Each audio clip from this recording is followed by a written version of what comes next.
because Sounds good. the viewers are waiting. Yeah. And let's see if it comes live. Waiting, waiting, waiting.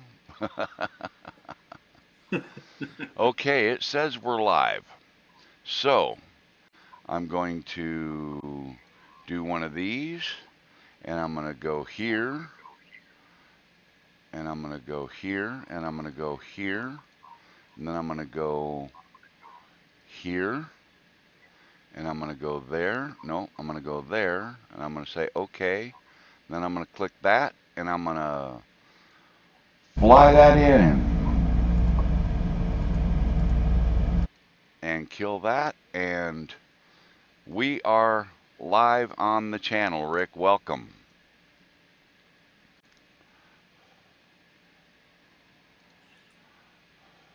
Now we'll see if all your viewers come back.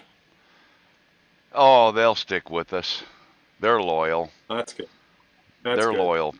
loyal fools they are. That's right. I love them all too. They fit right in with me. I'm one of the most loyal fools there is, you know. A lot to be said for that, Mel. Yep. Uh, and I had some other stuff here that I wanted to do, and I still really want to do it, so I'm going to try to do it Okay. again. I don't know if it's going to work or not, but, you know, doesn't hurt to try, right? Yeah, sure. Let's have some fun. Um, the the good thing is everybody's probably still interested in seeing the show, and now, of course, I can't find all the files I wanted. That's all right. I'll do this. Cancel that. I'll just leave it like we got it here. I don't know how that ended up, but uh, we should be. Let's see.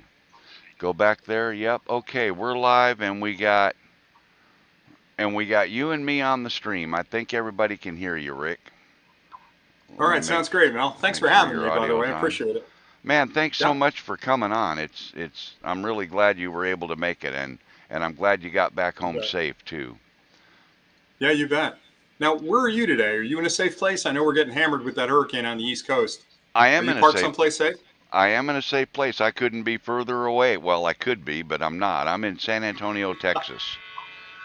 You're And fine. You're going to be good. here's Frank, I'll bet, texting me. Oh, that's Lloyd. Uh, yep. Um, yeah, so San Antonio, Texas. Tomorrow I'll be in Austin actually for about 30 minutes, and then I'll be up to Dallas, and then up to Little Rock, and then on to Virginia, and yeah, everywhere.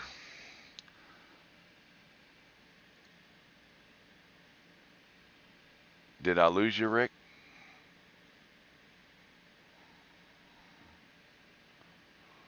Hello, Rick.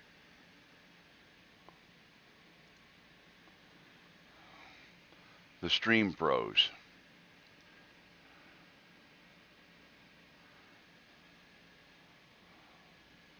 Rick, are you there?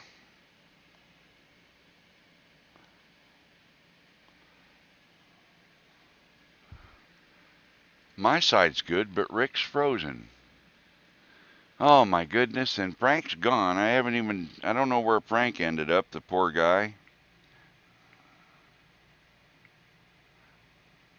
gonna try calling him real quick.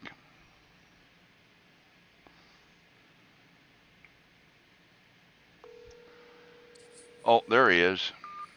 There he is. Can I you hear got me? you. I got you, Can Frank. you hear Now we me? can hear you. Yep, Awesome. I can hear you, but uh,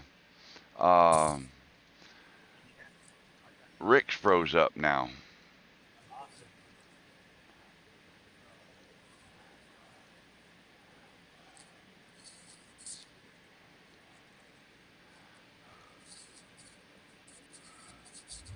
So I don't quite know what happened to Rick. You're going back and forth. Yeah, I know it, right? Man, what a what an interesting stream we got going tonight, you know? True.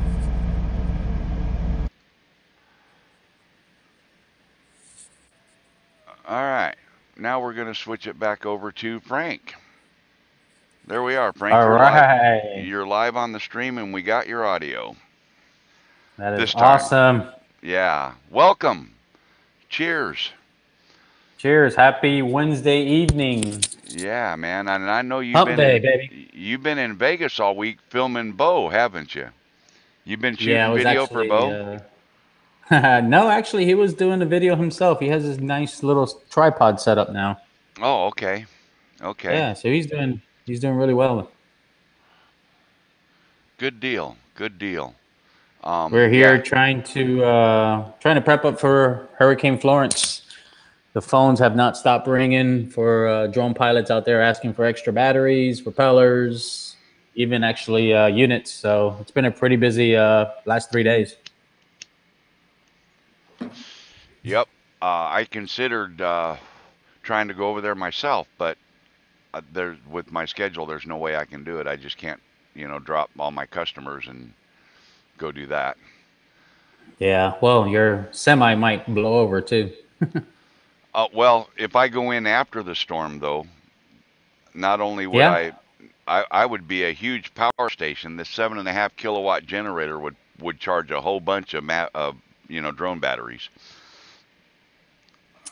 I never thought of that, but that might be a good in. But you're going to be busy shipping items all the time, right? All day long, every day. Yep. It's pretty brutal. So tell us about InterDrone. What'd you do out there? I gambled. Well, No, it was actually, Vegas, right? No, we actually had a really good time. We got to meet a lot of people that we interact via email or text and so forth. So we got a lot of faces to names now. And actually just exploring what's coming out in the market in the next few months and years. One of the hottest focus that I've noticed in every single booth or every other booth was an M200 setup with a LiDAR system. As you guys know, you're looking at $50,000 and upwards, but the LiDAR system information is just incredible to penetrate vegetation. Right. Is mind blowing. That thing is just crazy. Yeah. So we got to meet up with the Phoenix LiDAR guys. Unbelievable stuff. The Elias dome drone, the pipe inspecting drone, that was a very impressive, very hefty price, but for what you get is unbelievable. You get the thermal camera, you get a 1080 camera. That's not a 4K camera, but that's all you need for pipe inspecting. Oh, okay. The cage is built pretty strong. But where you save the money is all the personnel that's needed to do confined space inspections. So you'll need a minimum of 3 to 4 guys just to go inside a pipe. So, wow, I think it pays itself off. I think it pays itself off for $25,000. Holy smokes! Wow. Yeah, that's incredible. And then we got to see that new drone. I forgot the name of the brand name that flies for 2 hours. It's a big unit, but 2-hour flight time for around $8,500. It's incredible. That's crazy. Yeah. Wow. I'll bet it's heavy. It's got to be heavy. It's got for batteries. Extremely heavy. Extremely heavy. I think the propellers were 24-inch carbon fiber props. And but 8 of them? We shall see. Eight or no? Actually, I actually only had 4. Really? Mm-hmm. Wow, that's insane. And I'm so it was a pretty big unit. Still watching Rick's stream here, trying to get him on. Jump out and jump back in. Yeah, that guy. I don't know how well you know him, but he's an engineer, and so after he flies the drones and stuff for a little while, he takes them apart to see how they tick. He's into all that technical background stuff, and he likes to share all that with us. And he's got a really good channel, really informative. Yeah, I've seen some of his great reviews. So how are you doing on Mavic sales?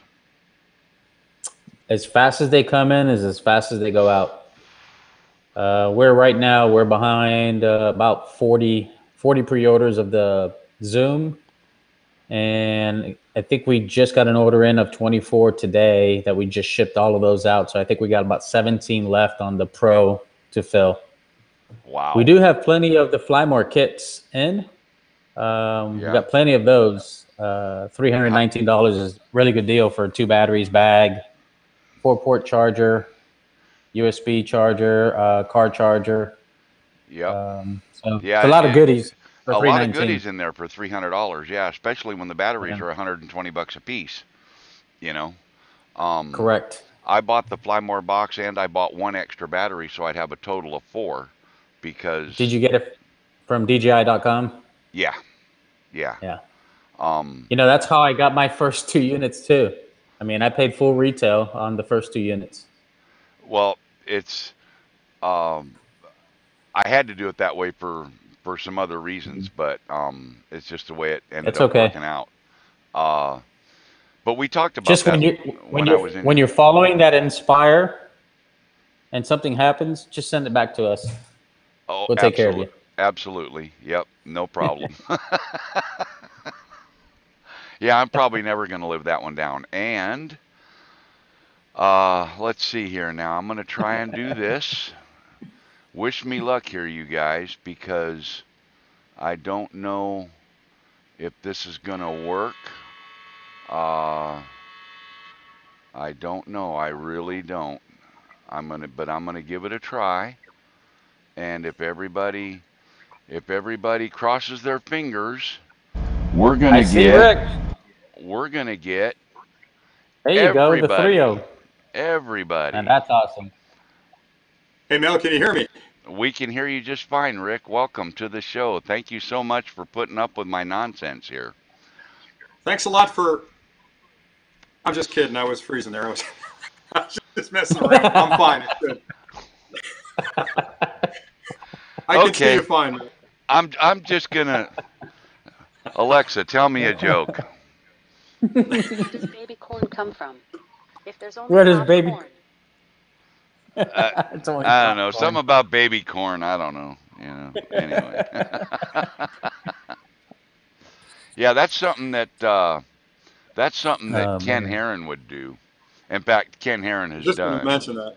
Yeah. It's definitely a Ken Herron move. Yeah. Absolutely. Absolutely. Okay, guys, everybody in chat, everybody that's watching the channel right now, the guys can see the chat, but it's really hard to keep up with everything. So if you guys have a particular question for either one of these 2 guests, please put a hashtag in front of your question so it kind of stands out in the chat.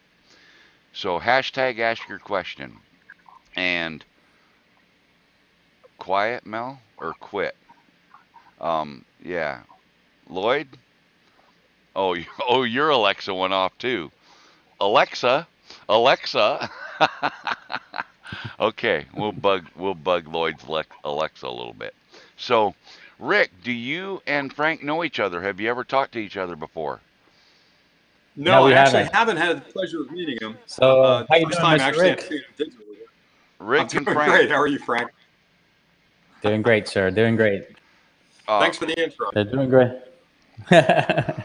Yeah, Frank is owner of Carolina Dronz. Yeah, I've heard of his company, and a lot of guys talk about it. So it's very well respected in the industry. A lot of people like it. I appreciate that. Thank you, Rick.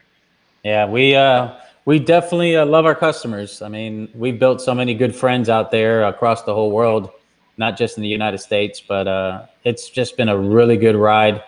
And I love to fly, so it's what it's all about, is having fun. Well, that's one of the things I've noticed about trying to think. I think Demon Seeds, as it does reviews for you. other channels, companies sell stuff, but they don't really fly. They're just in it for the retail. And I know you fly, so we really appreciate that because that means a lot. Yes, sir. Thank you so much. Not only does he fly, but he can fly anything he wants because he's got everything. He's got a store, so he's got everything. He can fly anything he wants. Yeah, but it adds on to operation expense, so. Well, that's true. That's true. There's a couple of questions in the chat. One is, Rick, do you have a Mavic 2 Pro, and what's your favorite feature so far? Yeah, so I do actually have a Mavic 2 Pro. I brought them upstairs. So there's the Pro. Now I charged it up. I'll be out flying it tomorrow. And I'll, probably gonna get in this, but I have the Zoom. I've been flying them both for the last 3 weeks solid, different conditions. I'm actually fallen in love with the Zoom, to be honest with you. The Pro is definitely a better camera, no question. I love the 10-bit color and HD. But the zoom, with that dolly zoom feature and the ability to zoom in, is that I couldn't normally get close to because of wildlife or whatever, really is a major advantage. But that camera, and I said this a year ago when Evo was teasing about coming out with their 1-inch sensor on the company that gets that 1-inch sensor, the market's going to own the market for the next 2 years. The fact that they did it on Mavic 2, I think is astounding, and the quality is fantastic. So feature, I guess the quality of the video, to be honest, but the adjustment range that I can do on that drone. Yeah, they're both phenomenal little aircraft. Yeah, I enjoy flying the Mavic 2 Pro and the Mavic 2 Zoom. I have them both, and I don't know. I kind of, one day I like the Zoom, one day I like the Pro. It's just, it goes back and forth. Just the image quality on the Pro is just outstanding, absolutely outstanding. Yep. It's like they taped the DSLR. It really is that good a quality. Yeah, it's very impressive. The only thing, the downfall is the crystal sky. You can't use the crystal sky yet on the Mavic 2. I got to meet a couple of the guys at the Interdrome, and they told me that DJI was not going to do an update on the crystal sky for the Mavic 2. However, with as many people that have been calling in, I think they are going to have to do it. They're going to want to make their customers happy. I agree, Frank. Yeah. It's frustrating to me. There's a few things they missed on the Mavic 2, Crystal Sky being one of them. I'm also frustrated that even when they get the update done for the Crystal Sky to allow me to put the profile on the Mavic 2, the brackets don't fit. So you've got to get a new bracket now to fit the new controller because the slots in the bottom are different sizes. So there's a couple of kind of puzzling things that they chose to do with this new release. I don't think they were thinking it through on some of the accessories. Yeah, that doesn't make any sense to create a special connection for the Crystal Sky, but they might have done that for a purpose. Well, so you can't. You and I probably. I mean, you're close to them, so there's probably things you can't talk about. But at the risk of violating, this is speculation, but I think there's divisions inside of DJI. So the Crystal Sky group is another. And I don't know if those guys are talking how you miss a launch of a product this important to DJI and not have your flagship compatible. It doesn't make sense to me when it's just a software profile. It should be an easy update. Yeah, you are correct. I wonder if someone's have cracked the APK file and downloaded an APK file of the DJI Go 4 app. Well, I know the guys, Oz by Drone, I think it is. I was on their show a couple of weeks ago. They're big in reverse engineering. So they've tore apart the code. I wouldn't be shocked if they're already into it. But I know for DJI, it's not that big a deal. And all the time, I've been involved in a lot of development projects over the years. And you have to decide what's most important to get into Gen 1 firmware. But then your engineers are constantly catching up. Another thing that people complain a lot about is the precision landing for the function on the Mavic 2. It's not in there.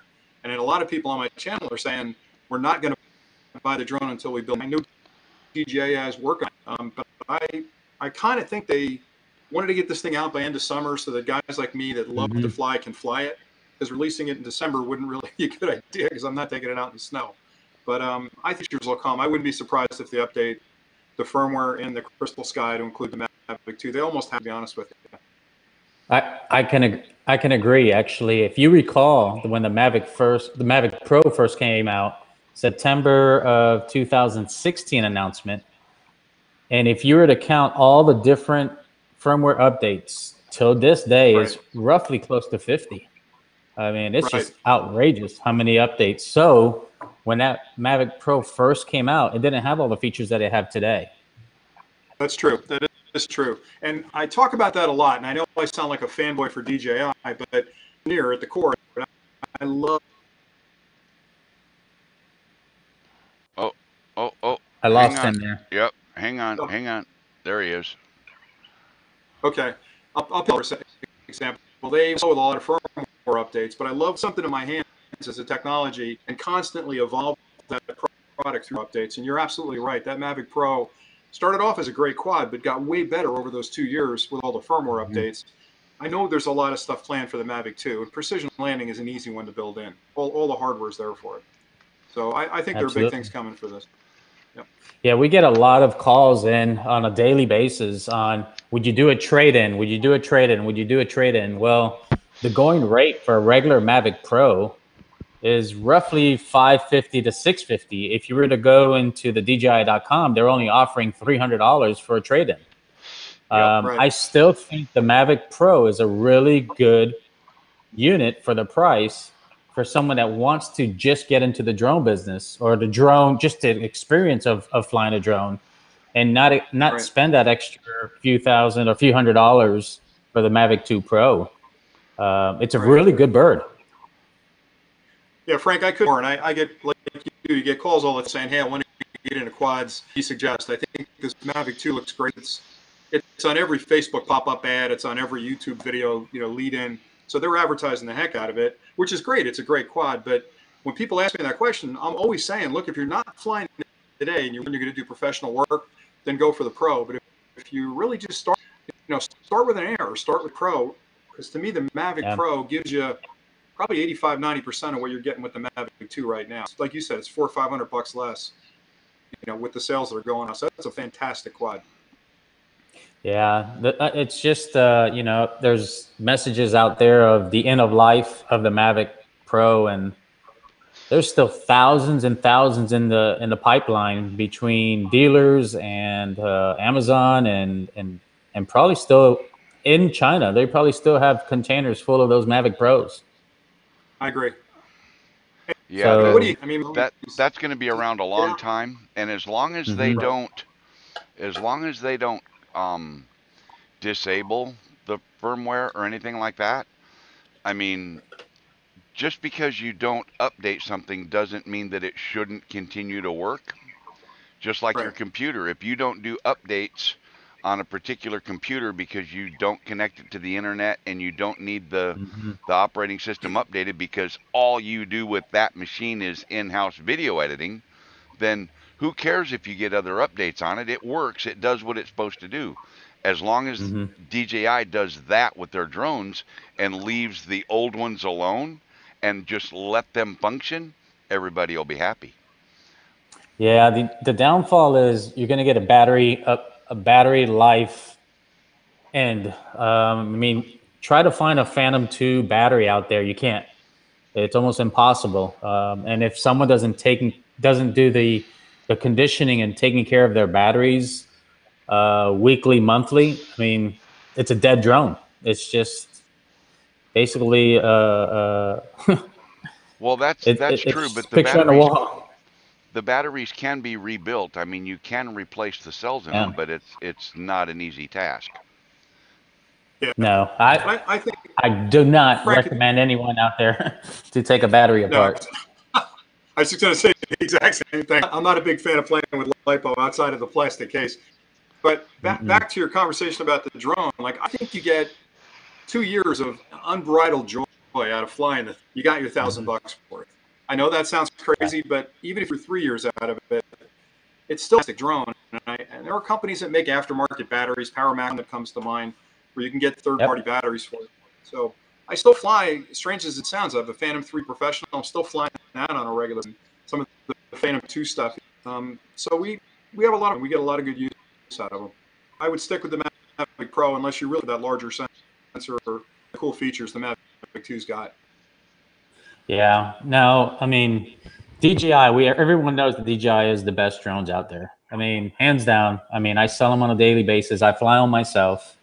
You know, you were saying earlier you're a DJI fan. I'm a DJI fan too. It's a very good product, and I had an issue with it personally. I have seen many issues from customers, whether it's they mention a flyaway, whether it's a battery, whatever it is. But who is going to be that next manufacturer to give them a good challenge? Is it Alto with their Evo? I think the Evo is a great product. It has a couple features. It has a couple features that people are not realizing that it has. I mean, it does have a digital zoom on the controller. If everybody doesn't realize that, and I mean, you do have your OLED built-in screen, but I've noticed that a lot of people are not a fan of the built-in screen. I mean, Unique did it for several years, but I don't know. Everyone's very happy with an iPad or a Galaxy Note or whatever they have. I mean, every household has an iPad system tablet that they can use on the drone. Yep. So why use the engineering and the production on doing a built-in screen? As you guys seen, some rumors out there of the new Mavic 2 controller. I mean, I don't know if anyone has seen that. Yep. And basically, it's a 5.5 crystal sky screen built in on the controller. I mean, it's out there. It's on the forums. I actually asked a couple of the DJI guys, and they just winked at me and just nodded their head. They said, "Hey, we don't know nothing about that," which that's what they should have said. No comment on that one. Can't say anything. But let's pretend something's coming. So two things would be brought up. Just really quick. That would be incredible. Maybe that's the reason why they don't have the crystal sky coming out. Well, and again, they're a genius company from a marketing perspective. But get back to the Evo for a second. I agree with you. I fly the Evo. I like the Evo. I gave them a lot of grief because we talked to them at CES, and I saw the smaller 1.3 sensor. I saw the 1-inch sensor. I saw the 360 camera. They were all prototypes ready to be built. And I beat them up a lot at the show saying, why would the small sensor when you know you're going to get clobbered by something from DJI? If they'd have come out with the 1-inch sensor in the beginning, they would market. And I think they would have really put a pinch in DJI. They're probably still going to release it. I think it's a formidable drone. I like it. I like the OLED in the controller, and I'll tell you why. By having a closed system like that, it guarantees that I'm going to get the best performance from that screen. There aren't all these other applications that are running in the background eating up memory. So I dedicated controller like that, like the Phantom 4 Pro, with the controller with the screen built in, or for example, using a crystal sky with. So there is an advantage to that for me, but I do agree, raise the price of the controller considerably. And if you got an iPad Mini 4 sitting around, that's almost as good. It's not as bright, but it's almost as good as having a crystal sky in your hand. So I don't know, but you're right. I wouldn't be surprised if we see an integrated controller for the Mavic 2 as like a premium upgrade as an accessory. That'd be pretty cool, wouldn't it? That's what I use. That would be amazing. I've got an iPad Mini 4 128 for all my small stuff that fits in the controllers, and then I use the big one, the 10-inch or whatever it is, for my big controllers for my Phantom and my Inspires. Yep.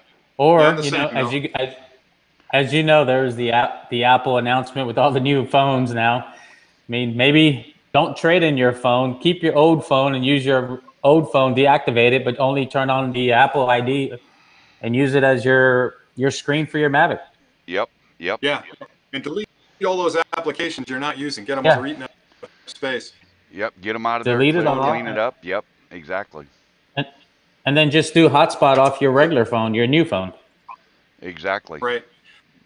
Now, Frank, ask you about, and Mallory, I'm taking over. Yeah. I had a lot of questions for Frank. What do you think of Anafi? I fly that as well. What do you think of that product? I like the way it flies. I like the camera. I don't like the feel of it. It feels like a toy to me. Right. I've been flying it since the beginning. And have you flown Parrot stuff before? Have you flown any of their stuff or earlier stuff for their fixed one? Yes. Yeah, they're an interesting company because they don't build a quad to compete with the market. They're sort of building their own designs, right? And a lot of it's styrofoam, very light. This one's got the carbon fiber in it. So it does feel a lot, but I like it. I think it's a really kind of a whimsical quad that's easy to take along. It's got pretty good, decent camera quality to it. Price point's right. So I've had people whether they should buy that or not, and I'm recommending it as a quad in that price range. I was just curious what your take on it was, because it's so close to Mavic Air as far as price. Yeah, that $699 retail is amazing. The controller feels very, very tough. I just wish they would have used some of the injection mode of the plastics that they use on the controller on the drone itself. And I understand they try to keep weight down, but still, I mean, that drone, I haven't really flown it in windy conditions, but I want to try it now that the storm's coming this way. I'm going to put that bad boy up in the air and see what it does, because I don't have any issues with it. It flies good. To me, I mean, I think I might have kind of spoiled, when you drive the high-end cars and you go backwards and try to drive a Kia, it just doesn't feel the same. So maybe I'm just personally spoiled by flying all the higher end items. But when I fly the Anafi, I mean, I don't know. It just feels, I don't know. It's just the plastic that I'm tied up on. I'm with you. I totally agree. The camera's unbelievable.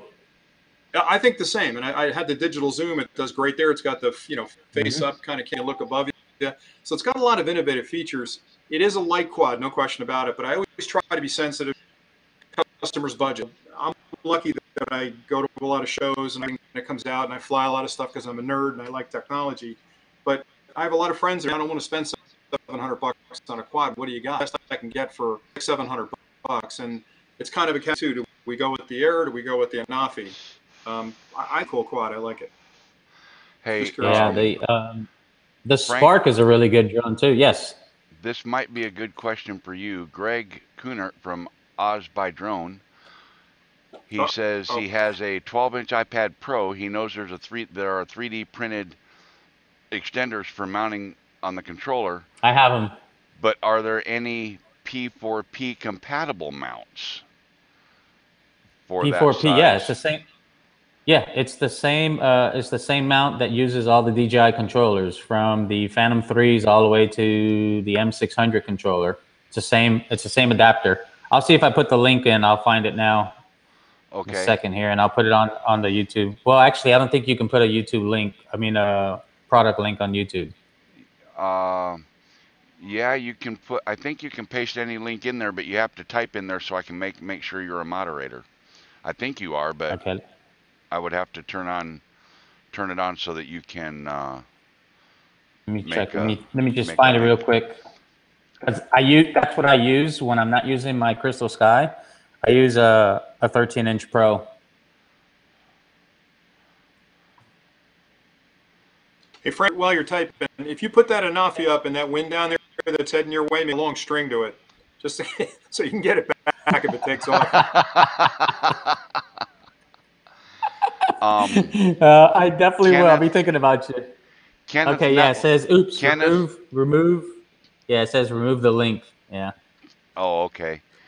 Well, no, but just type anything. Just type hello or something. Kenneth Nutley, this is not necessarily a DJI show, but we are all DJI flyers. And Frank, you are now a moderator, so you should be able to add a link. All right, let me check here. That's scary. There you go. There you go, Greg. Did it go on? Yep. Yep, there it is. Sure it did. I mean, it's $15. I mean, it's an awesome adapter. It just slides right into the top of the controller, the extender, and then you just pop it right in. Good deal. It's not 3D printed. It's actually injection molded, so it's a really good one. That's cool. That's cool. Matt from Oklahoma Droner, thanks for stopping in, brother. Appreciate you. Backwoods Droner, so my little brother and dad are watching. So the Anafi, I think it's a great bird. I mean, honestly, they just sent an updated update on the actual app. I don't know if you saw that, Rick. I didn't see any difference on the flights. But I did grab it. I haven't yet. I've been so busy flying, man. I'm telling you, I've been out of the house like morning to night flying these things. But I'm gonna get back to that. Wow. Yeah, You know, I should take a picture of it, and I don't want to compare it to the Mavic 2 because it's a different class. I can compare Yeah. with the Mavic Air. Yep. Might be a good one to compare it with. You know, Frank, price is by that thing price. Yeah. That. is that a native mount or is it an extender? It actually mounts to the holder of the current DJI mount, and it slides right in, locks into place, and then Okay. extends it up. Okay. I'm not sure if that's gonna do what Greg's looking for, but anyway, Hey, Greg, just give us a call tomorrow. I'll put he's my in number on he's here. he's in he's in Australia. Okay, then just send me an email. I'll put my email address, and I'll take care of him. Yeah, he wants to replace the existing mount. Yeah, this is not. It doesn't replace the existing mount on the Phantom 4 Pro. It actually is an adapter to expand the current mount.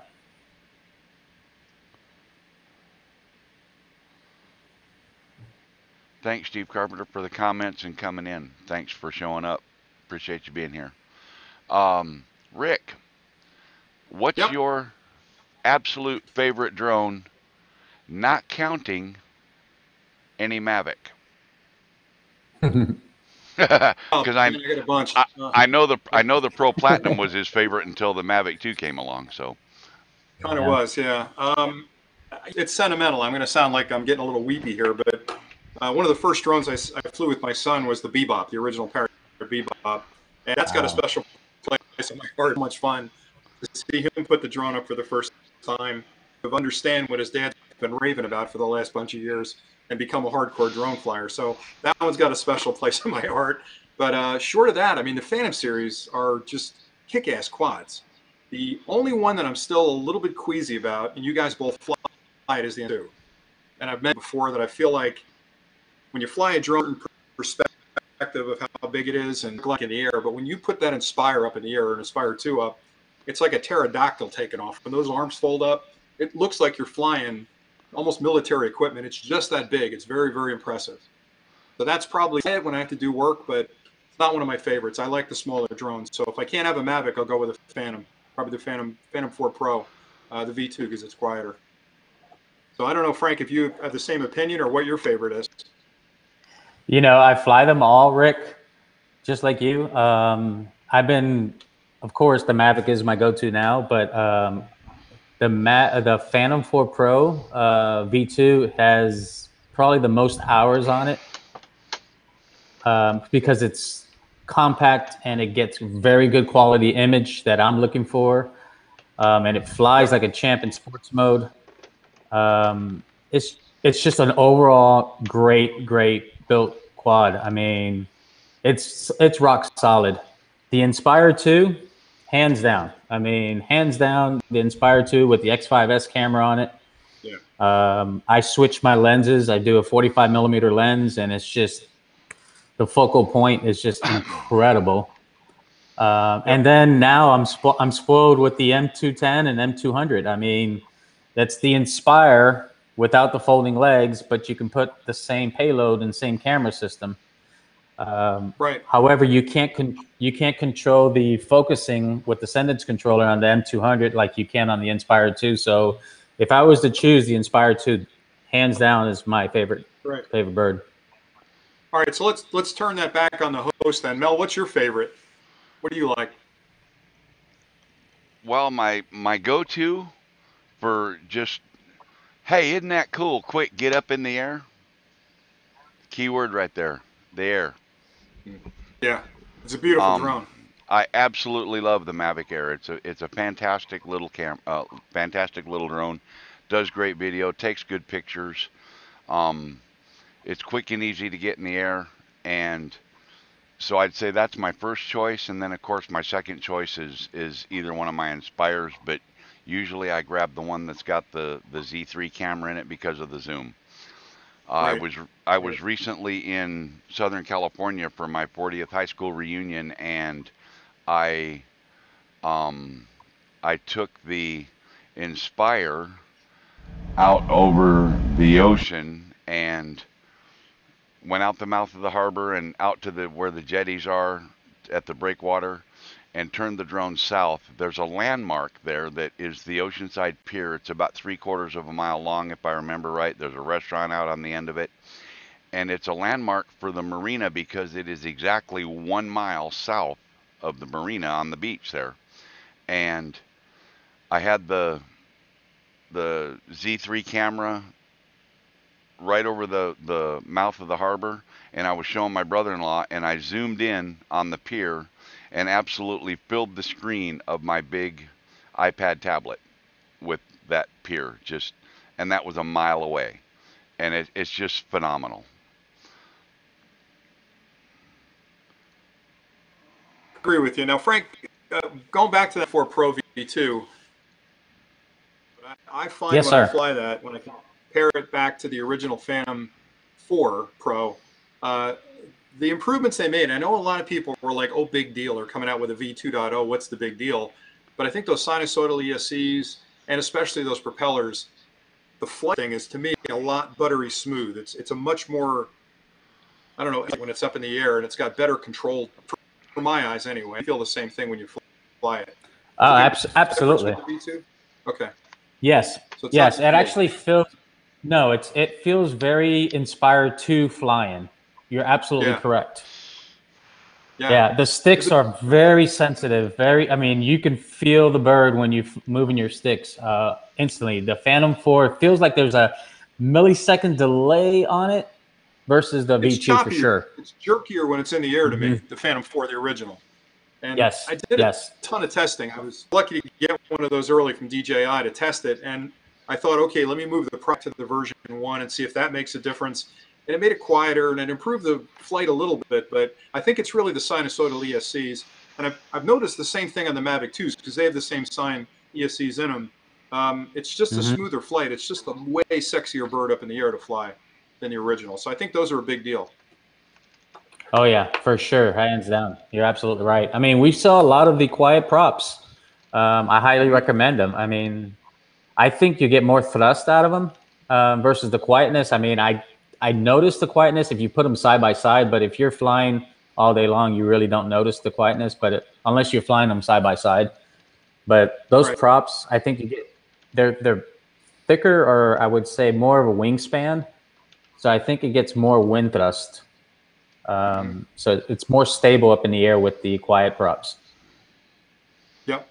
A ton of testing on both the Platinum props and on the V2 props. And I actually, nerd that I am, but I recorded the audio, then I ran it through a spectrum analyzer to see exactly what frequencies were in the props. And the conclusion I came to was that at the end of all that testing, I didn't need to be any less. So they were but they were less annoying. It seems like they eliminated a lot of the screeching, scratchy sounds that drive us crazy as humans. So I think they did a good job on that. But I totally agree with you that they seem to be more powerful. It seems to be a zippier quad by using those new props. So I like them. I think it's a great thing. For $10 for a pair, you can't beat it. Yeah, exactly. Why would you ever use the old ones, right? Yeah, exactly. I mean, I hope they would come out with some type of updated props for the Inspire 2 and also the N200. That would be nice. I mean, all of their, I call them their left angle wingtips. That's what's keeping the quietness, or creating a lower decibel wind sound. It's because of the way that it changes the vorticity of the air off the tip of the prop, and that is inherently quieter. Going to change the subject just a little bit. Going to ask you guys a question. Okay. Because I don't know what everyone else thinks, but I know that there has been several guys putting out range tests and things like that with the new Mavic series. I know that DJI boasts a whopping 5 miles with the OcuSync 2. I also believe in my heart that DJI has snookered all of us. Just a little bit, because they don't have a single drone that will do a 10-mile round trip. Right? Yeah. I got 6.25 miles out of mine. I had Lloyd, the grumpy blogger. We were in Big Cabin, Oklahoma. I picked an old dirt road out behind Big Cabin, and he actually followed my Mavic 2 Zoom with his pickup truck and kept an actual visual eye on it. And at about 3 miles, maybe just a little more than 3 miles, it said it only had enough battery to make it home. Now, I could have ignored the return to home on the battery power and kept going and probably made 5 miles and then just landed, and he could have picked it up with his pickup and brought it back to me. But I chickened out, so, you know, maybe, and I even gave him a spare battery in case we got way out there, that maybe if I landed it, he could power it down, swap battery.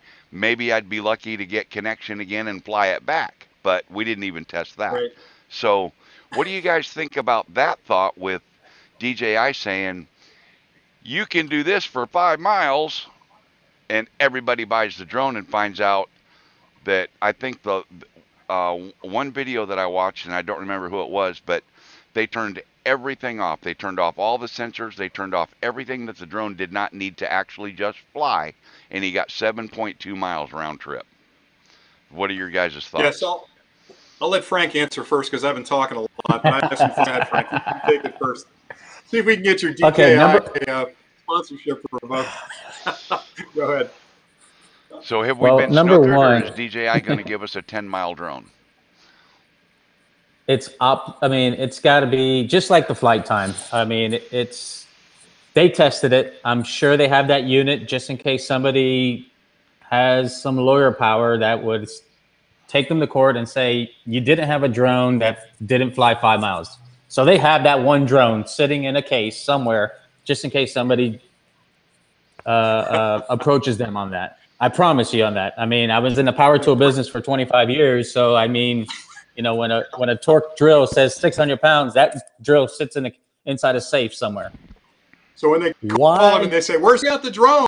Bring out the special drone. We'll show them. Yep, we'll show them. It's the truth. But here's the thing. Is it the Enterprise? No. Okay, you got to think. Let's get into everything that in a possible. Yeah, everything possible that can actually eliminate you from flying that distance, of course, is trees, buildings, Wi-Fi, interference, power lines, anything is possible. Now, True. what kind of height were they flying at when they got that 5 miles? Were they flying 400 feet? Because in China, 400 feet doesn't exist. They can fly to whenever. And was it out in the desert, in a remote area where there's zero frequencies of any possibilities? But who the hell needs to fly 5 miles? And that's my point exactly. Get in your car, drive 4.5 miles, and fly a half a mile. Exactly. Yeah. So if you're flying more than 3 miles, make sure you have insurance on your drone. Number one. Number two is make sure when you do fly that 3 miles, you fly as soon as you turn it on and you get up and you get a home lock and you get a full charge battery and you go, because DJI has put a built-in fail-safe. As everybody noticed, it has a little H right on that graph that goes across, the green, yellow, red graph. Yep. Where it'll tell you once you get to a certain point, hey, you're not going to make it back. Yep. Currently on your battery voltage. So if you want to fly 5 miles, get some type of modification on the battery to get the battery life, number one. Number two is you're going to have to come up with some type of antenna system to magnify higher dBIs. And then number three is you're going to have to break the 400 AGL. I mean, you're going to have to break it, because the farther you go, the higher you have to fly in order to get good frequency. Exactly. So Mike, it's pretty simple. I don't need the distance. I'm like you guys. If there's something I want to fly near, close enough to it, and then I put the drone up and fly. The reason I like the increase, which I don't doubt, gravity of outer space, if they flew space shuttle, without any interference. They got 5 miles out of it, but it's still based on Wi-Fi, even though they do frequency hopping at 2.4 and 5. I'm not doubting that for me as a flyer, for practical use, having that increased signal strength means when I'm in close, there's a lot of noise. I'm going to over noise a little bit easier because of the increase of that connection topology. So for me, I like the assurance that it's a lot more full, because in close, it guarantees I've got a rock solid signal. And I've noticed with the Mavic 2, where I've flown the Mavic 2 in the same exact and gotten a much better stream out of the Mavic 2 and Mavic. So for me, that's all I care about. It's a much more dependable signal. That I agree with. Correct. Yeah. Absolutely. Yeah. Another thing is, make sure if you have a Mavic 2, make sure you go into the HD icon on the top and make sure it's set on auto, so it actually rows through channels. It is. While you're flying. Yep. I've noticed a couple customers ever having issues, though, getting the blank frozen screen, and then when I asked them to hit that HD icon, they had it locked on a specific channel. And when you have it locked on a specific channel, that channel, depending on the location you're in, is going to allow you to fly a certain distance anyways. Exactly. Yep. So it's a great feature that DJI put in there as a what they call a rolling channel system signal. And it goes like Rick was saying, it goes to 2.4, 5.8. It goes back and forth, back and forth, and back and forth. And that's how you get your great signal. Yep, exactly. And I had a guy comment on one of my videos. He said, I can only get my drone to go 5,000 feet. Tell me how to go farther. I see guys doing range videos that are flying much farther than 5,000 feet away. And I said, nope, not going to tell you how to do it. If you don't know your equipment well enough and how to set it up, I'm not going to tell you how to break the law. Yeah, said, at 5,000 feet, that's a mile away, and you cannot see the Mavic at a mile away. I don't care who you are. Yeah, so. The line of sight, I mean, I saw a post recently on a page, and I just shook my head, and the guy was 2.4 miles and said he can still see the drone, and it was a Mavic Pro, original Mavic Pro. It was impossible. Not a chance. No, not a chance. Impossible. But, I mean, you lose it after 900, 1,000 feet, you lose it. Yeah. Yeah, I agree with you. And I think what drives me nuts more than anything else, and I'm going to get in trouble for saying this, but if you surf YouTube, a lot of guys go for the clicks. They want to, they want to get into the business of YouTube, and they want to get a bunch of followers. And they'll put a clip up, a distance test on some drone. And they'll go out in the field and they'll fly the thing till it falls out of the sky, and they'll get a ton of clicks. But it drives me nuts because that's such an irresponsible thing to do. Because number one, you're violating visual line of sight, which is a big problem. And second, you can't really tell, even though it looks like the sky's clear, there could be a helicopter landing or a small plane coming in or doing sightseeing. Like you're just taking such by doing that. So those are the time that I'll go to a clip and actually comment, you better be careful because this is really going to cause problems for all the rest of us that are legitimate flyers that by the rules. But I agree with you, about 1,000 feet's it. But that visual line of sight is kind of sketchy. And I know I sound a little bit weird saying that, but when we say visual line of sight, it's that you're supposed to keep your eye on the drone. The way it's written, and I've talked to a couple of FAA guys, is you have to have a visual of the area the drone's flying. The intent there is that plane in the area where your drone is, you can land the drone or you can yield right away to that plane. So it isn't a drone so much as an eye on the area the drone's flying. But even still, I like to keep sight. I don't like to fly it out of sight. Just take any chances and hurt anybody. That's all. I agree. And that's my point. You get that far out and you have some sort of a failure and the drone drops out of the sky. What if there's people down there? Yeah, you can't see below you. You're flying every rule there is. Right, I agree. Yeah, I just, And I got into a pretty good argument with this guy, and he ended up calling me drone police, and it got pretty nasty, and I ended up just blocking him from my channel. But it really got ridiculous. And his final comment was, I'll fly as far as I damn well want to legally. Well, you cannot fly as far as you want to legally, period. Yeah. I mean, it just doesn't work. No. Have either one of you guys... It's just like a vehicle. I mean, the vehicle, if there was a governor on a vehicle that you can have it at 70 miles an hour, people would bitch about Yep. They can't go 75. I mean, Yep. Exactly. it's the same thing. And I see that in my truck all the time. The speed limit in any Oh particular yeah. place can be whatever, 55 or 105. I can do the speed limit. If I'm in the left lane passing a couple of slow trucks, there are cars on my tailgate that just can't wait for me to get out of the way at the speed limit so that they can run 10 over the speed limit, Hey, hey, Mel, you know what you do with those guys? You just kind of rub the side of the shoulder and throw all the rocks at them. That would be rude. It's happened. It's happened to me before. So you admit to tailgating trucks? Or tailgating you. Yeah, I mean, that's what it's at. Yeah, you. I was going to ask you guys another question for both of you, and then we got on that topic, and it, train of thought just derailed and went over the cliff. Well, let me try and get Frank in a little bit of trouble here because I know he's a DJI authorized retailer. Let me ask him about the Phantom 5 and the Mavic 2 Enterprise to see what he can say. I can't say anything, but let's see what he has to say. Frank?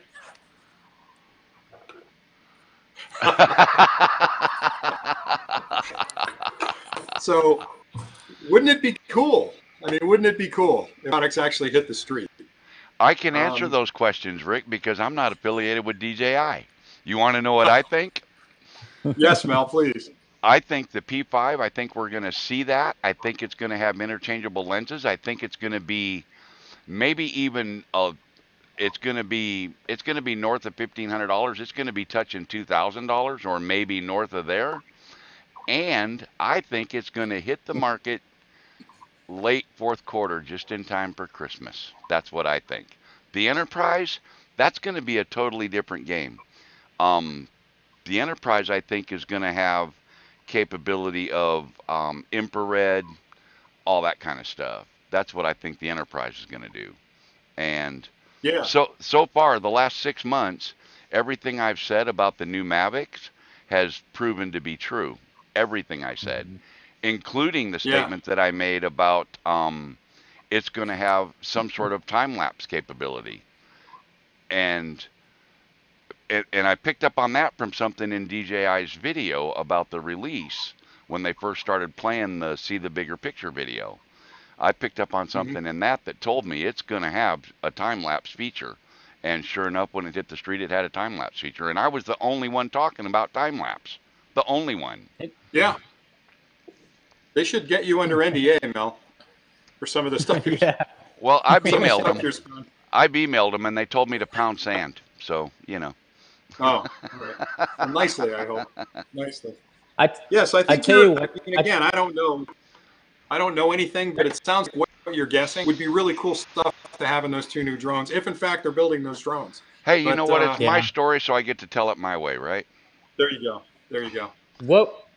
Rick, what would be the wish? What would be the wish drone? Ooh. What would be the wish drone? Ooh, that's a good question. I just got it. He's got a Mavic 2 Pro. Yeah. I'm good. Yeah. I mean, the P5 will be nice. Collapsible. But yeah. Yeah. Should the P5 change the style body look? Nope. No. I don't think so.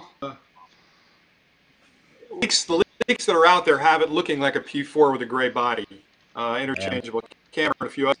It doesn't have retractable landing gear yet, from what I understand, what I've seen. And again, I'm speculating and stuff, but the frame is fantastic, and it really does well. It's very stable in the air. It's a platform for commercial photography, like you'd mentioned before. The Inspire's great, but it's gigantic. Yeah. That Phantom frame is great. All I would ask for there, changeable lenses, maybe a little more control. Obviously, I have interchangeable lenses. I can do zoom on it. Maybe they move to Lightbridge 2 or 3 to give me a little bit better signal. And of course, they better have crystal skies for it. But that's it. But honestly, it's so big that when I travel, and I travel all the time, that Mavic 2, man, it's small enough where I can throw it in my bag and take it with me. That Phantom, I got to take this big suitcase with me, this hard case in the overhead. It's just a pain to travel with. So no. Yeah, it's just a different. Really It's a different. It's. I would say it's a different customer that you're looking at getting for the higher end Phantom 5, 6, 7, 8, whatever it's coming out. Yeah. Yeah. It's a complete. You know, when you pull up to a site with the M200 or an Inspire 2, it's a big case. I mean, you can't hide that. Yeah. But you get what you pay for. Yeah. So for me, I put a Phantom. It's different. Yeah, I would like to, me personally, I like to see an Inspire 2, half the size with retractable legs, very similar, smaller camera, 1-inch sensor, removable lenses. That's what I personally would like to see. Something a smaller, Inspire-ish looking unit.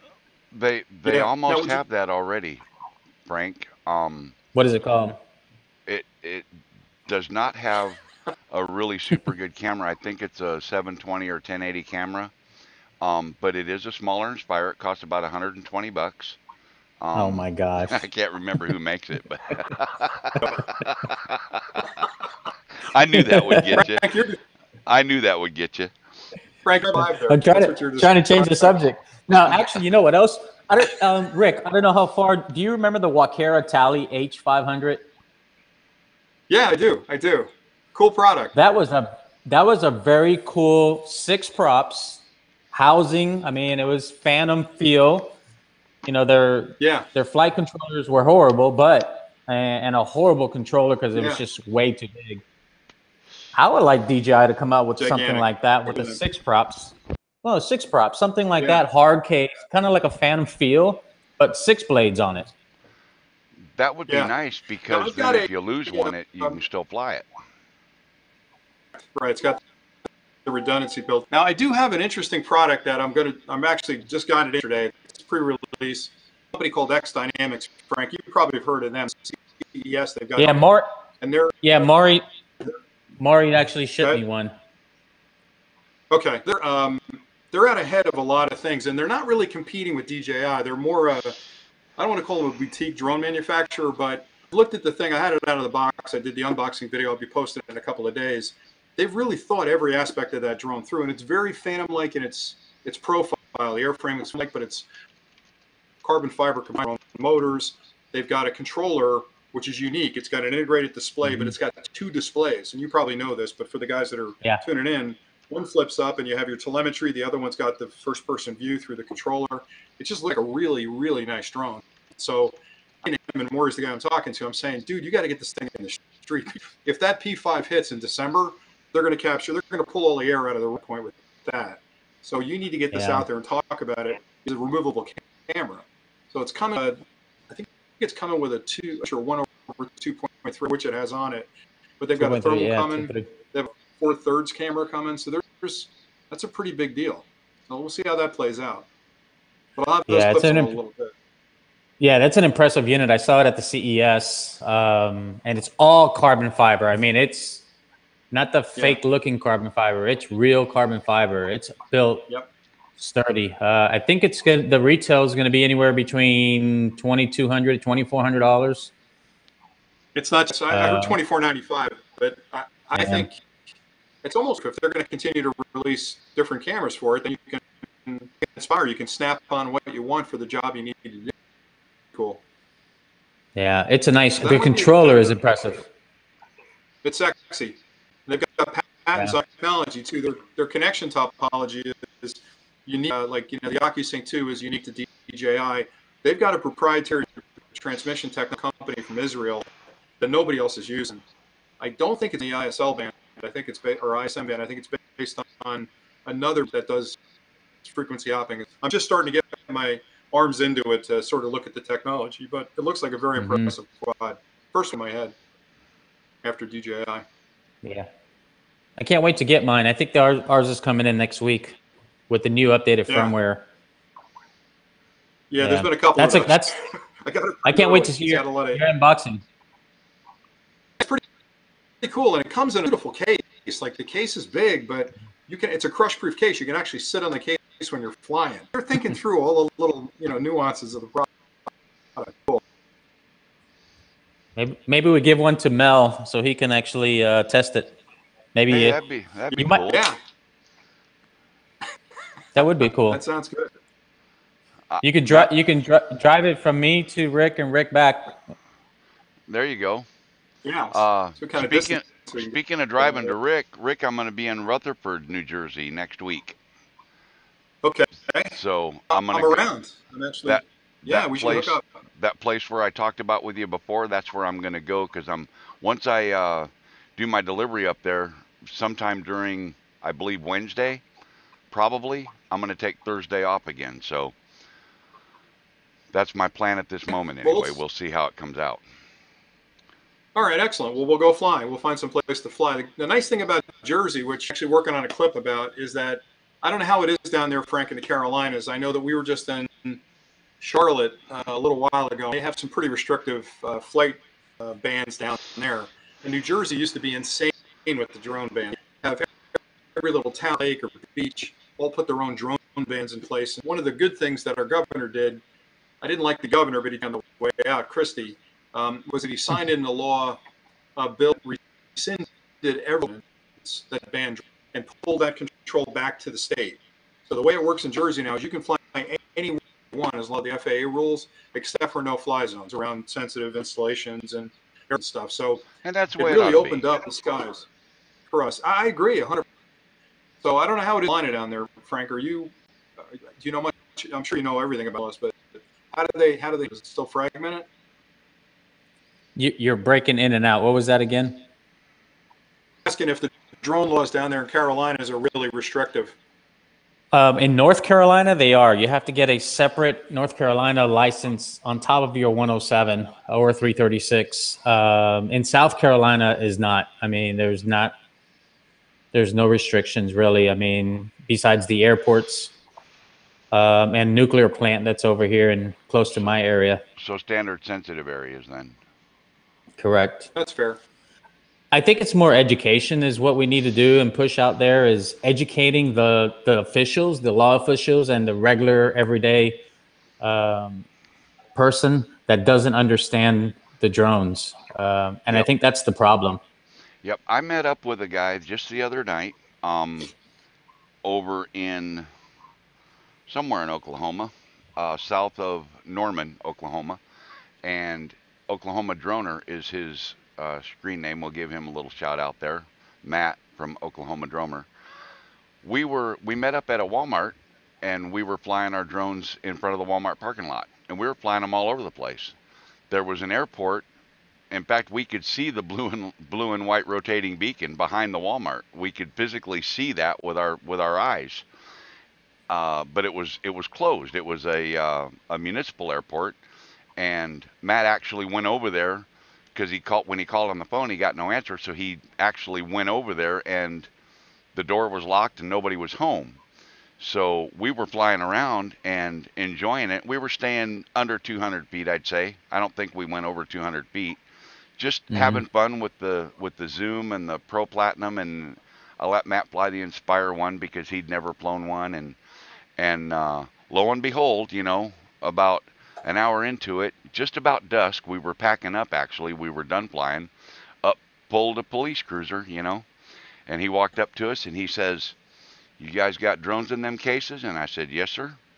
He says, "Well, there's airports near here." I said, "Yes, sir, and I'm a 107 certified pilot, and I know all the laws and the rules, and we are flying within those regulations, and we are below 200 feet. We're not even flying as high as we legally can.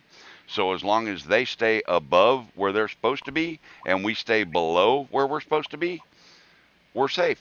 And he was like, "Okay, I think you got it under control." And he left. Never said another word about it.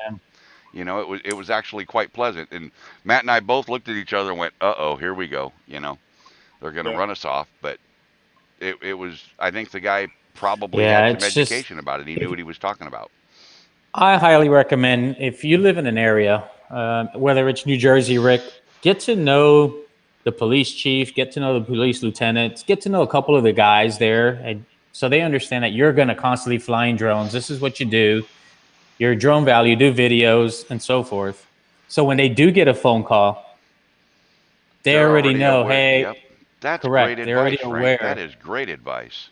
So you just notify them because they'll eliminate the phone call or eliminate the visit to you if it comes across the dispatch.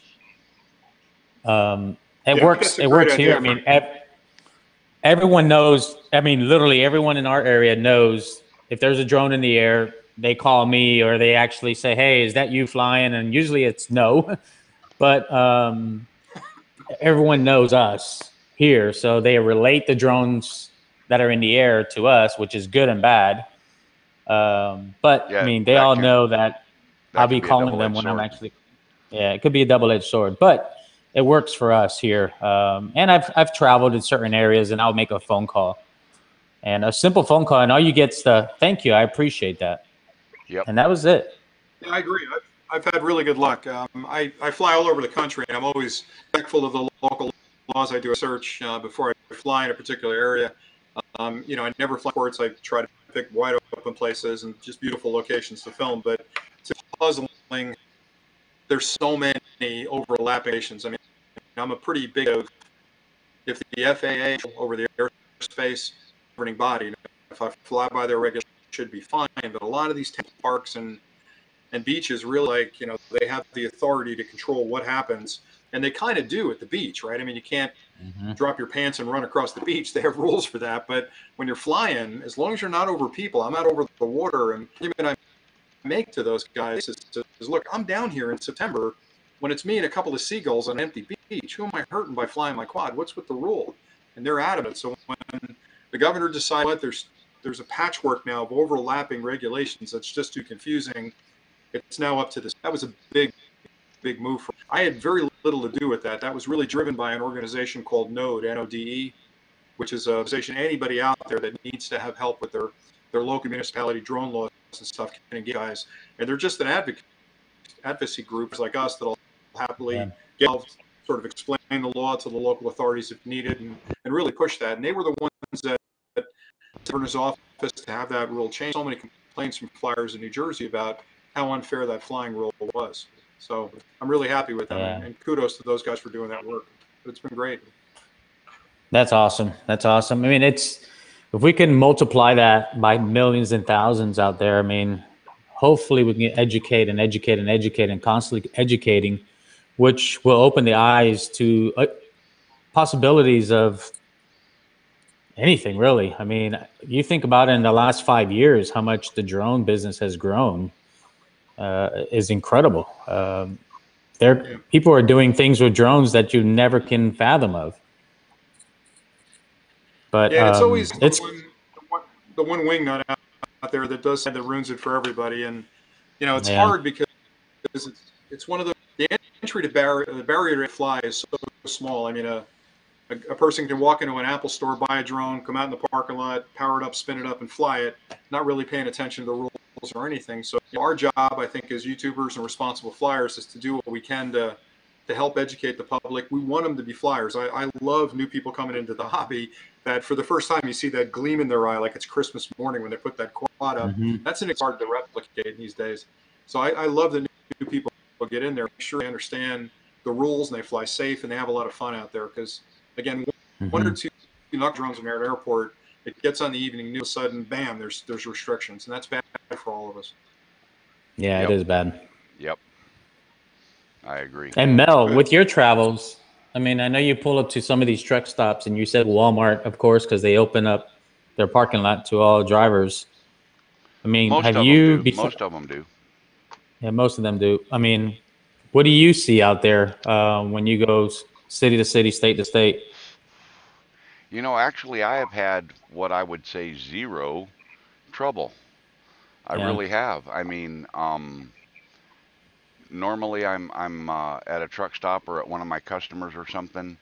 A lot of my customers are actually hospitals, so I just don't even bother trying to fly there. But uh, I've had no trouble really whatsoever. I can pretty much just as long as there's no TCA or anything close, or airport Hmm. that I have to worry about.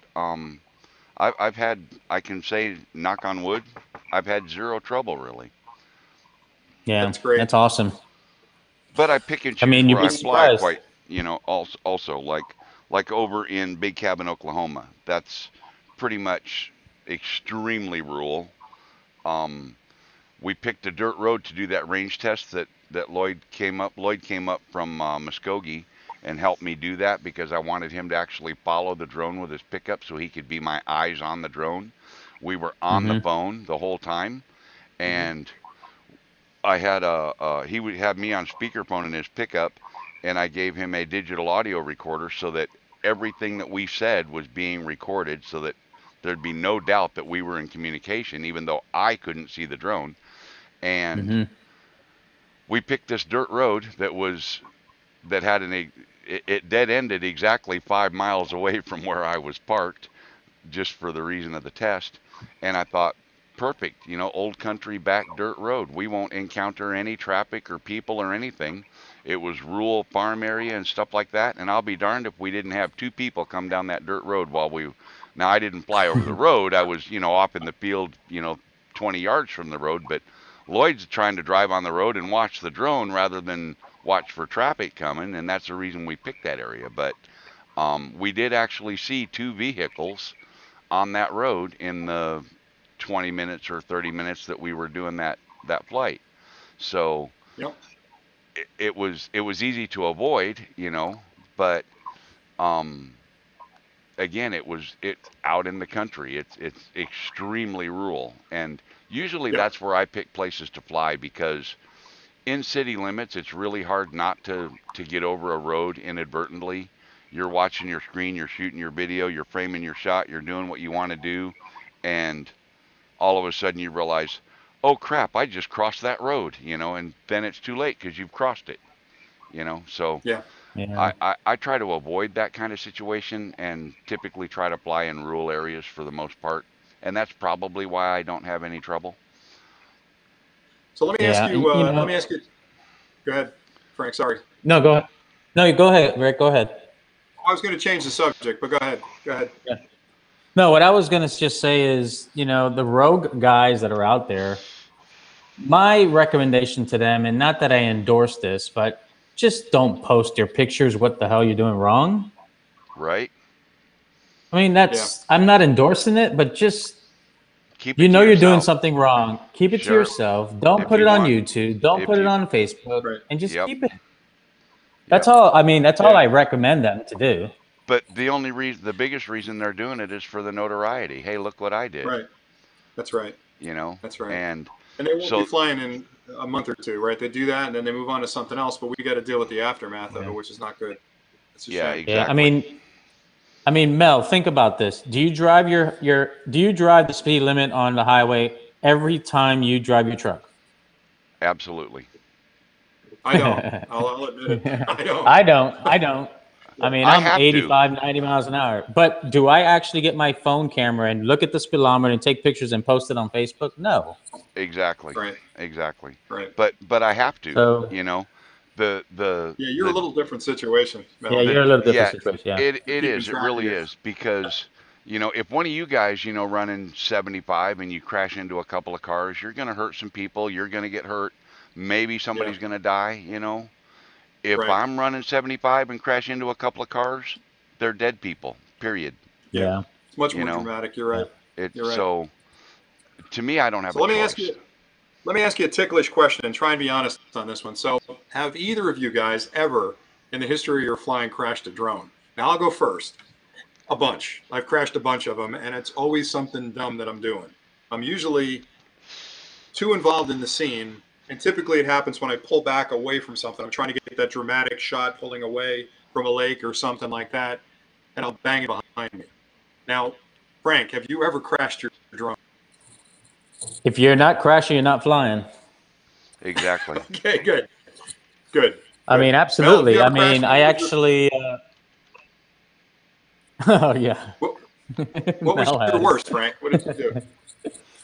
Well, I mean, I was actually flying a pipe, believe it or not, with a Mavic Pro, and the pipe was about 1,600 feet. I got to the end and I lost connection, and I can hear it in the pipe.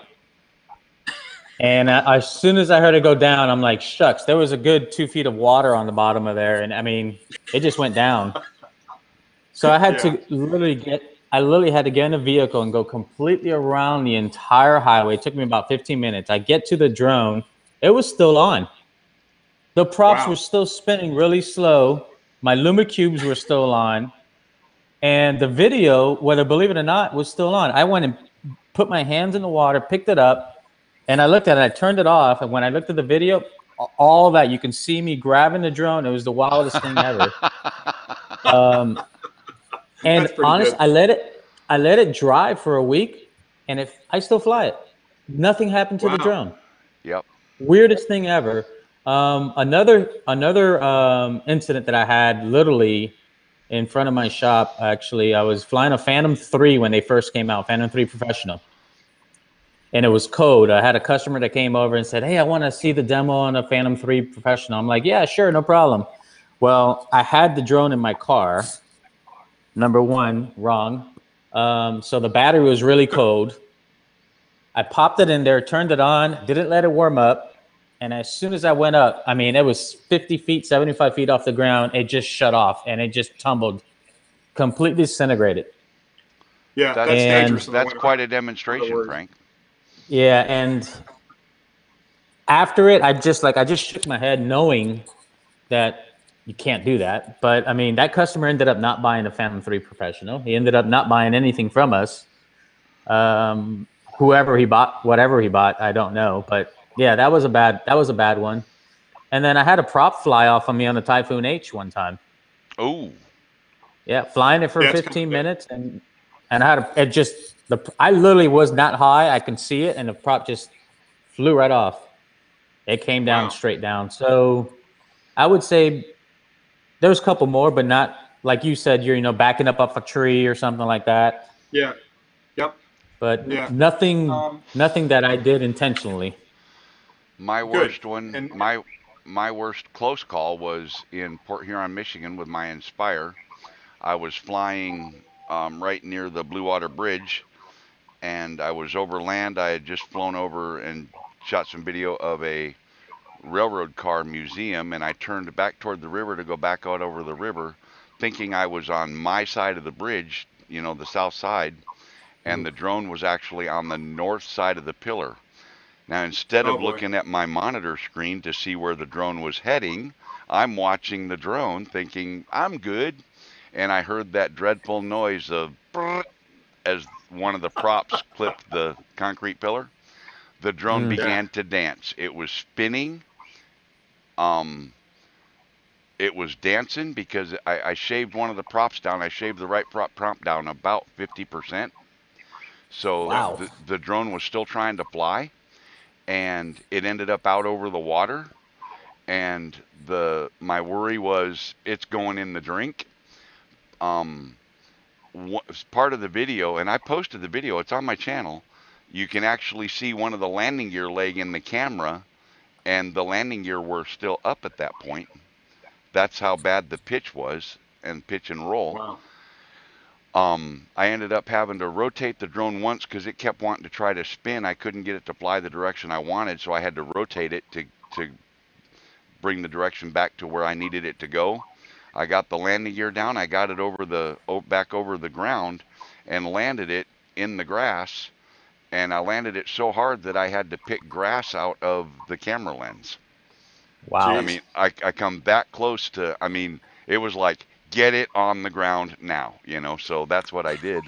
And then, of course, my other bad crash was the, what I call my Mavic missile video, where I missiled my Inspire with my 4-day-old Mavic Pro Platinum.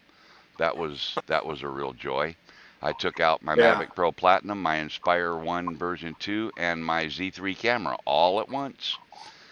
Yep, from about 21 feet in the air. And then on July 18th, I was in Fort Wayne at our Driver Appreciation Safety Day, and I actually broadcast the whole event. Oh, and I'll tell you something about this too. It's kind of interesting.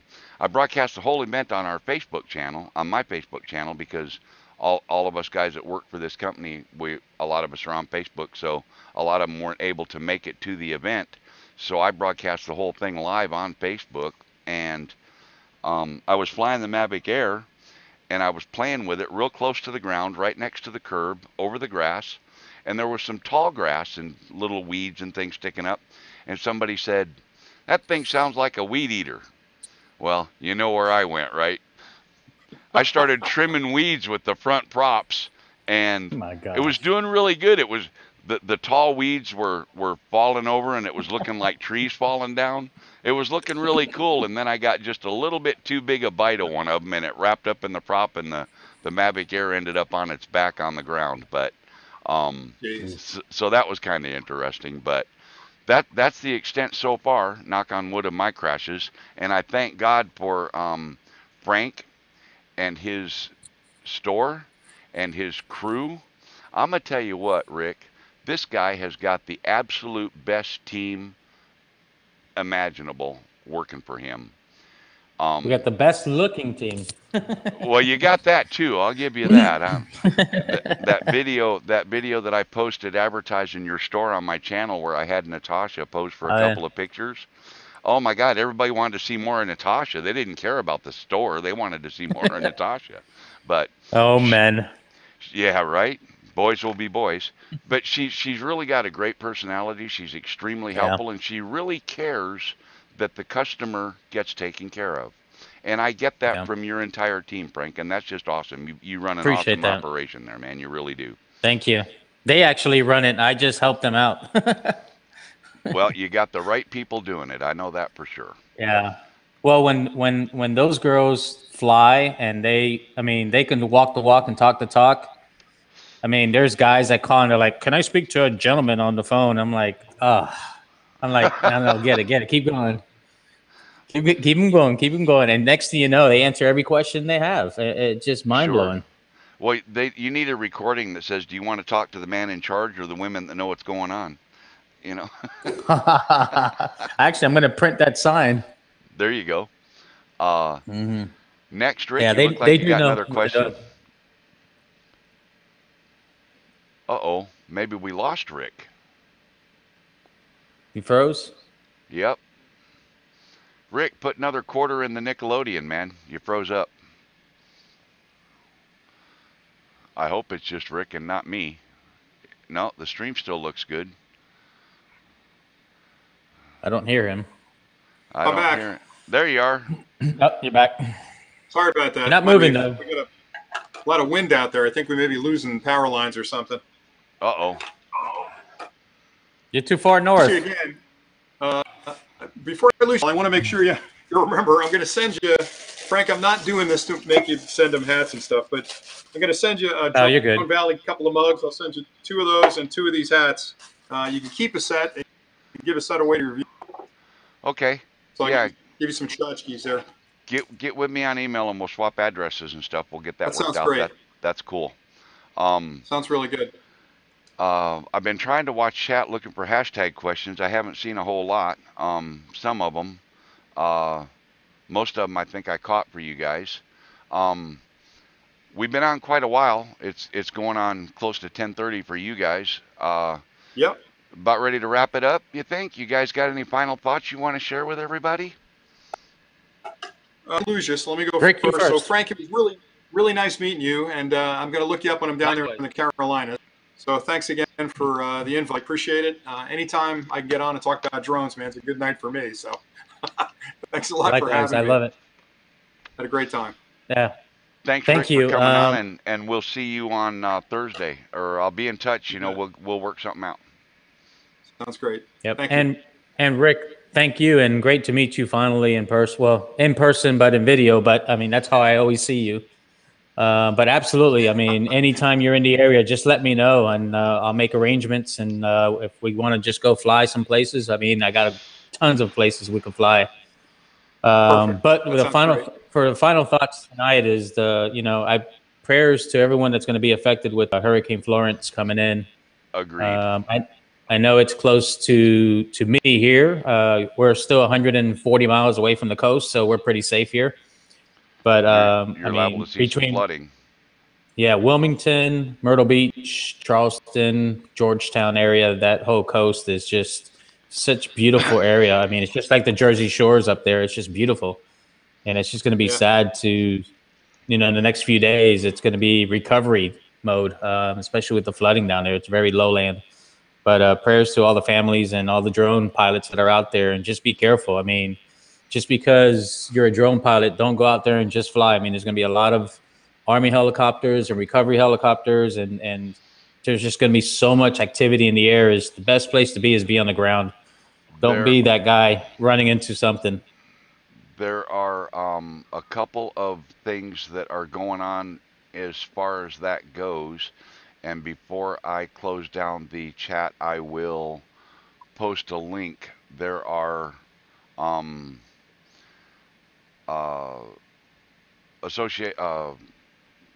there's a store down in Florida that runs a school, and they have you can sign up to fly after the hurricane.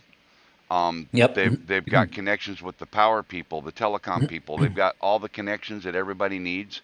The requirements are that you have to be 107 and you need a 20 megapixel or better camera on your aircraft. And insured. And you have to be insured. And that source is actually called Sky Source Aerial, and I'll put a link to that in the chat. Oh man, and I just closed out. Boy, I hope the stream stays live. I just blew it. Nope, I'm still on.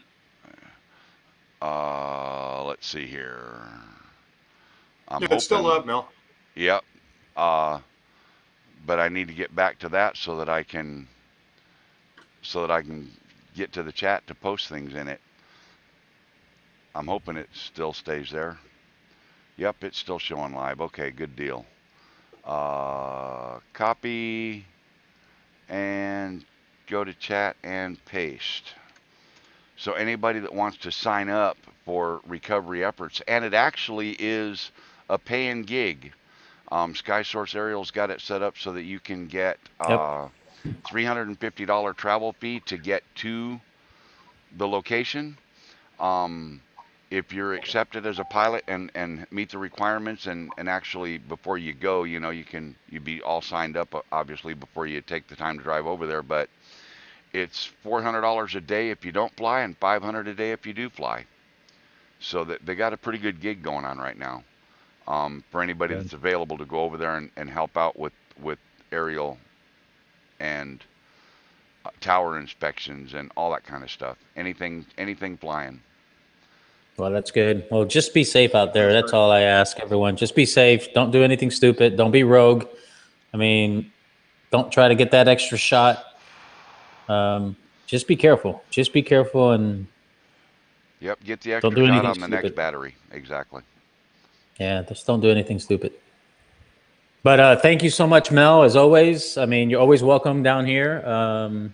I just need to every chance I get, Frank, and you know that you come in from a day of flying, and you see my truck parked there, and you walk in the store, and you don't say hi, girls, or honey, I'm home. You say, Mel, where you at? You know, I sure do. I'm wandering around in the back somewhere. You know that, looking at all the goodies, but stuffing all your pockets.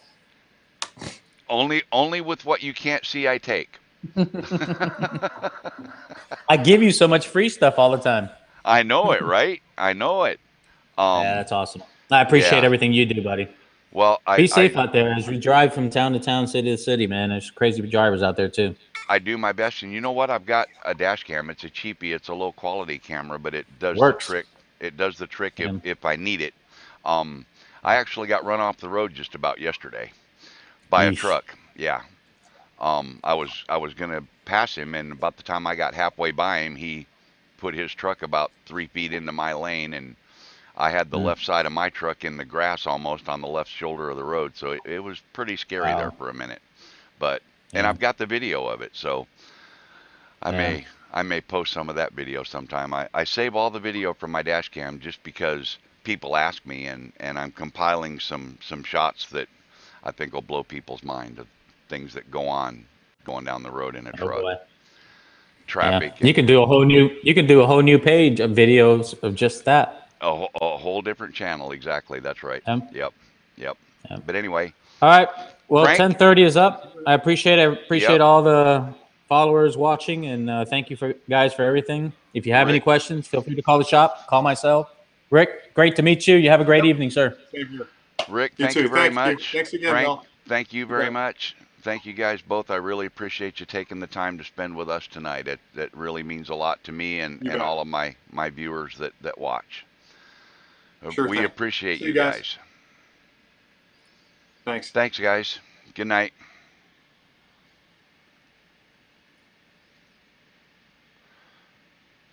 Okay, y'all. What do you think of all that?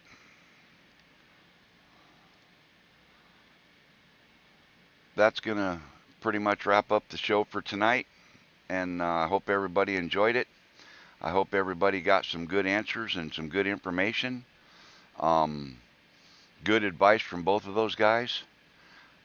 Once the show got going, anyway, right? We get past the NASCAR crash at the beginning and have a restart, and it all works out pretty good. Anyway, thanks, guys.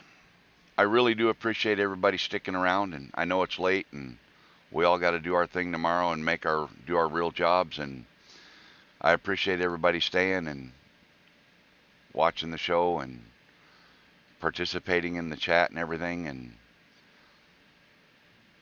we'll see you on the next one. I'll leave the chat up for a minute too, by the way.